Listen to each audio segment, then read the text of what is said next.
इस कहानी में अमेरिका का एक वैकल्पिक रूप दिखाया गया है, जहां अब लोकतंत्र नहीं रहा। एक सैन्य तख्तापलट के बाद पूरा देश एक निर्दयी तानाशाही में बदल चुका है। अब सत्ता में बस एक ही व्यक्ति है, द मेजर।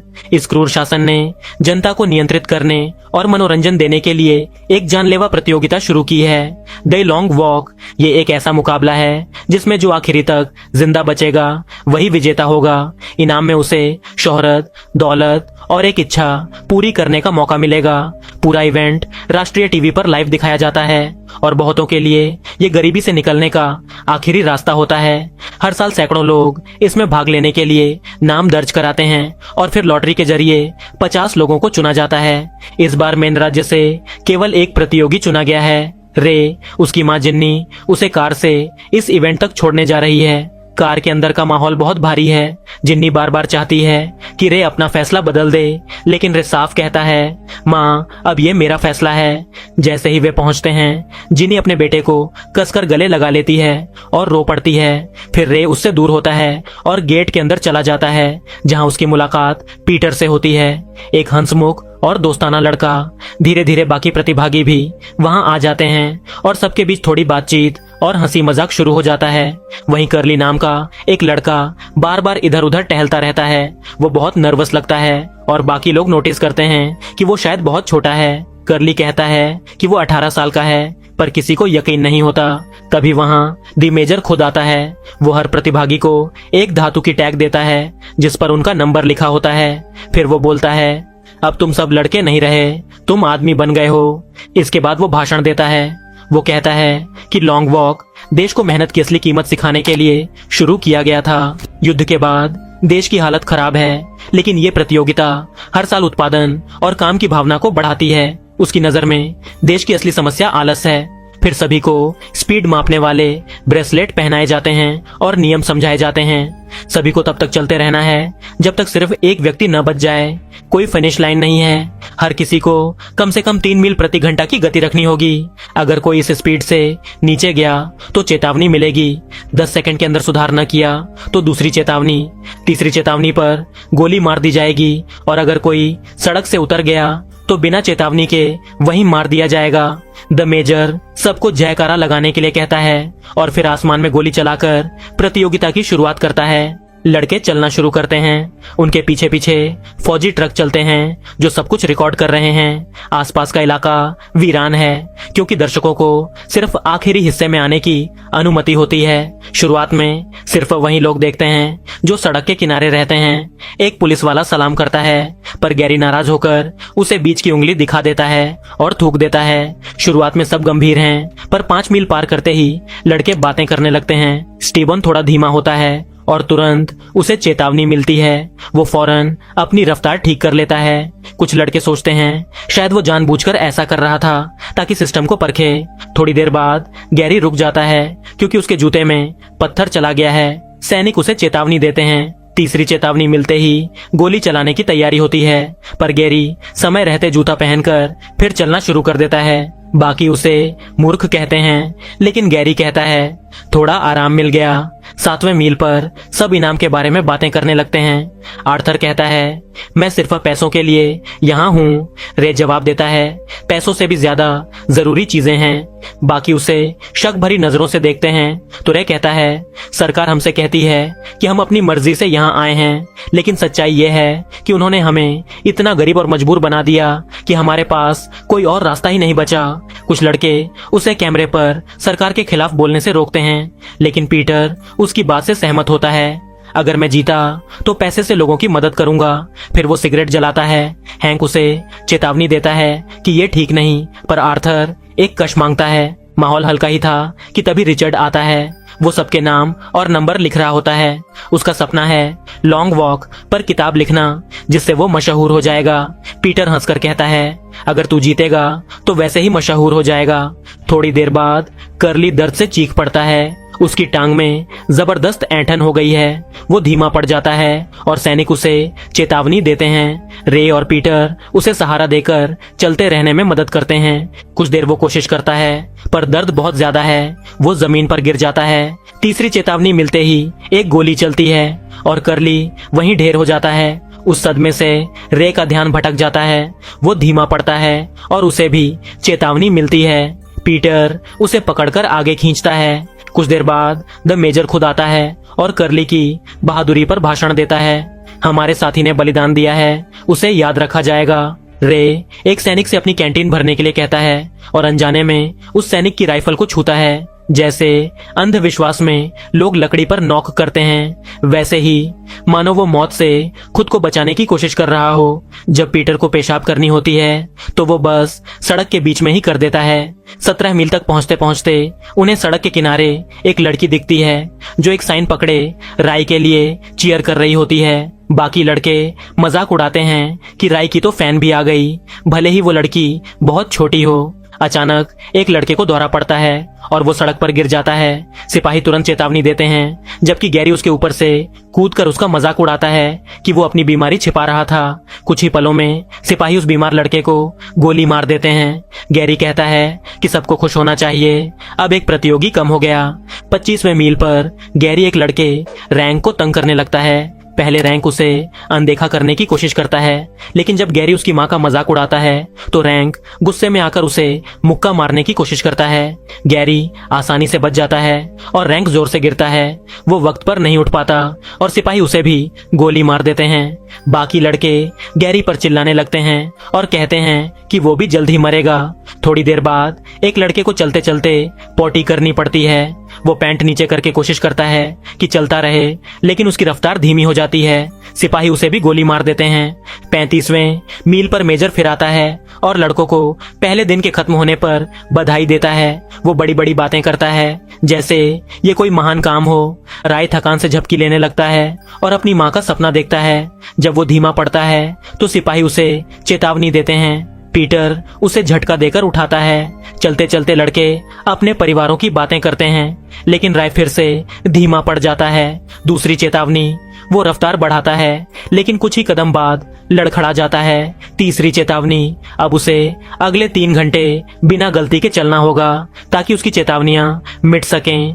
पीटर उसे हिम्मत देने की कोशिश करता है, लेकिन राय झुंझलाकर कहता है कि वो बस दिखावा कर रहा है। इसी बीच रास्ता एक खड़ी पहाड़ी पर चढ़ने लगता है।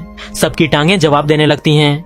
कई लड़के गिर जाते हैं और मारे जाते हैं। रे पीछे होती मौतों को नजरअंदाज करने की कोशिश करता है, लेकिन गैरी के तानों से परेशान हो जाता है। आखिर में जब रे धीमा पड़ने लगता है, पीटर उसे पकड़कर बचा लेता है। रे को अपनी गलती का एहसास होता है और वो माफी मांगता है। सुबह तक वे 59वें मील पर पहुंचते हैं। पिछली रात पहाड़ी पर कई लड़के मारे गए थे, अब सिर्फ 18 खिलाड़ी बचे हैं। 67वें मील पर हैंक अब मुश्किल से चल रहा होता है।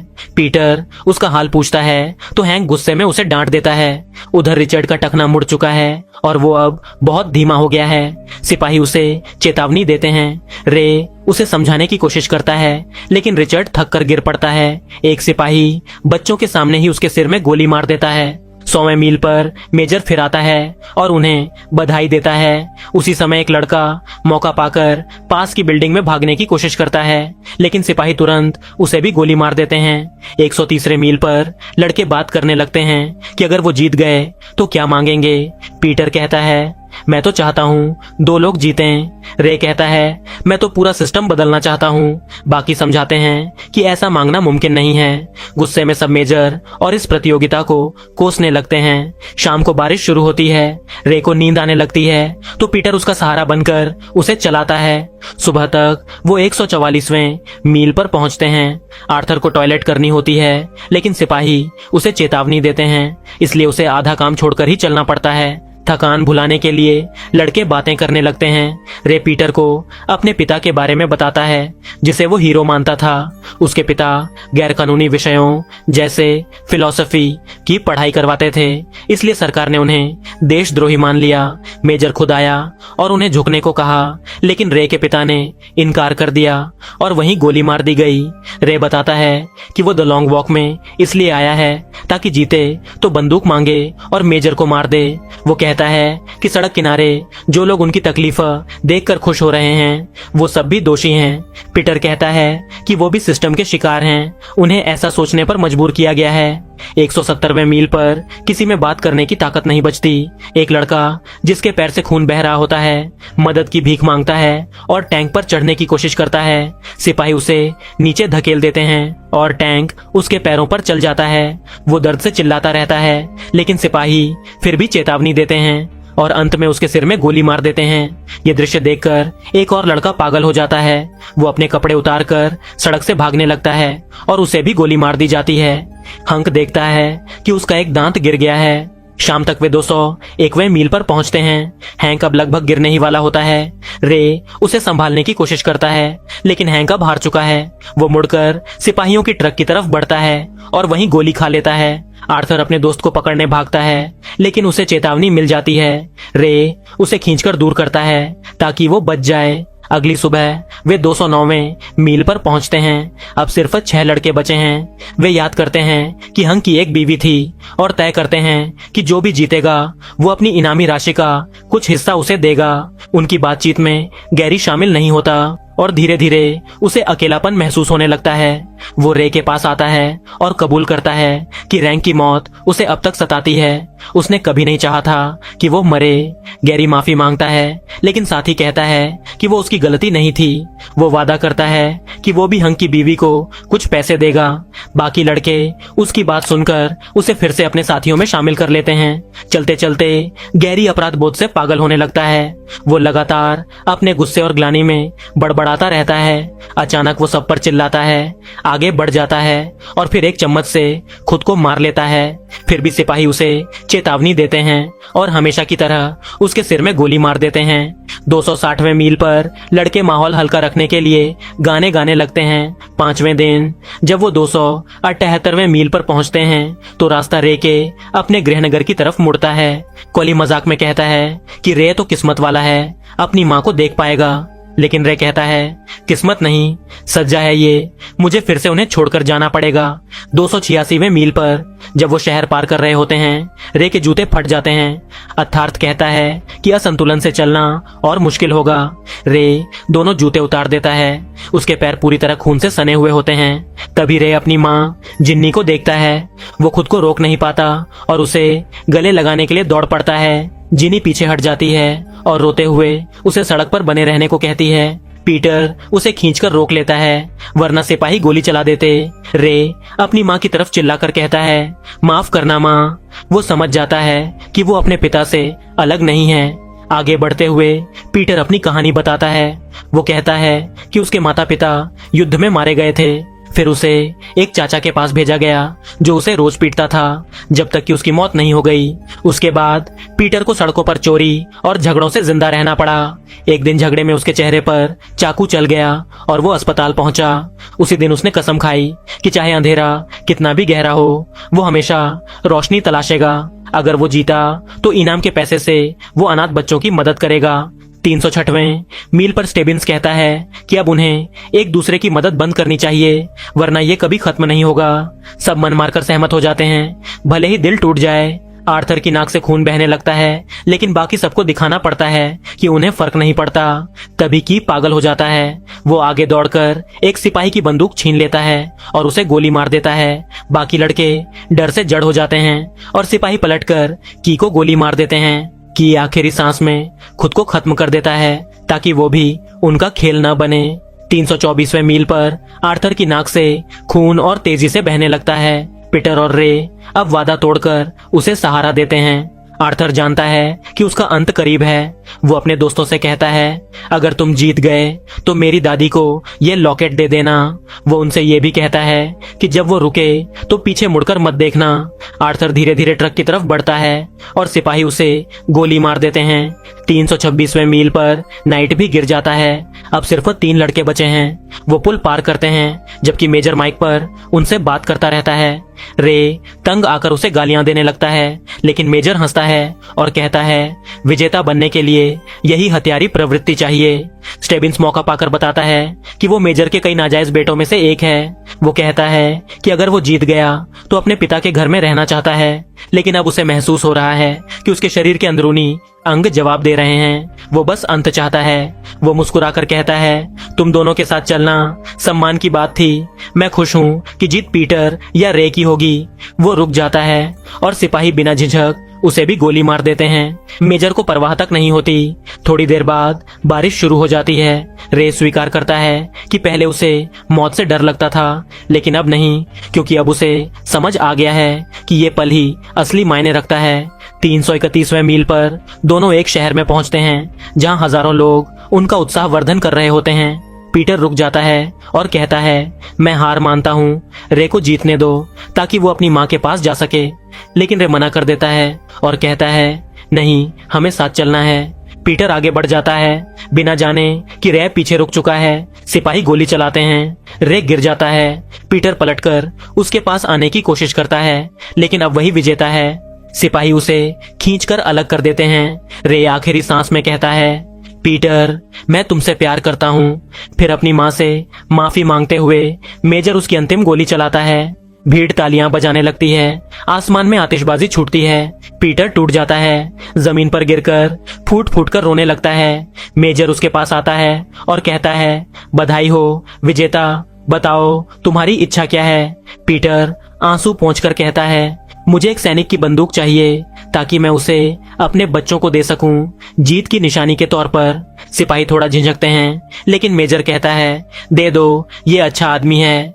पीटर बंदूक पकड़ता है और तुरंत उसे मेजर की तरफ तान देता है। मेजर डरते हुए कहता है, सोचो, तुम्हें शोहरत, पैसा सब मिलेगा। पीटर की आंखों में आंसू होते हैं। वो बस कहता है, ये रे के लिए है, और मेजर को वहीं गोली मार देता है।